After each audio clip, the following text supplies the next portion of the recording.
করতে থাকবে, এই সওয়াব আপনার আমার মা কবরে সুবহানাল্লাহ।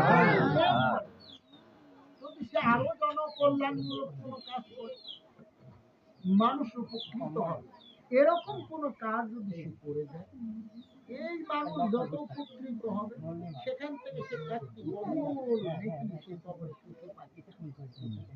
আরেকটা জিনিস হচ্ছে, যদি কোনো মানুষ নামাজি মানুষ নামাজ পড়তে পারতেছে না, বস্ত্রহীন হয়েছে, তো আমি তাকে একটা বস্ত্র যদি কিনে দিই, যতদিন সেই বস্ত্রটা পরিধান করে নামাজ আদায় করবে, কবুল নামাজের এক অংশ তাকে পৌঁছে দেবে।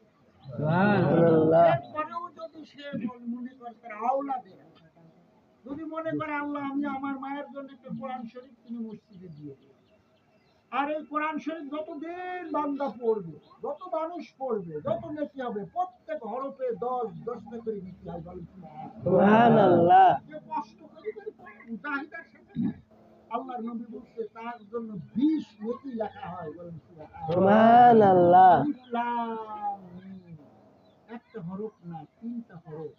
যদি কেউ আলিফ লাম মিম বলে 3 বছর 30টা নেকি সে পেয়ে গেল। বলেন সুবহানাল্লাহ। এইভাবে কোরআন শরীফের মধ্যে 114টা সূরা রয়েছে, 6টা মঞ্জিল।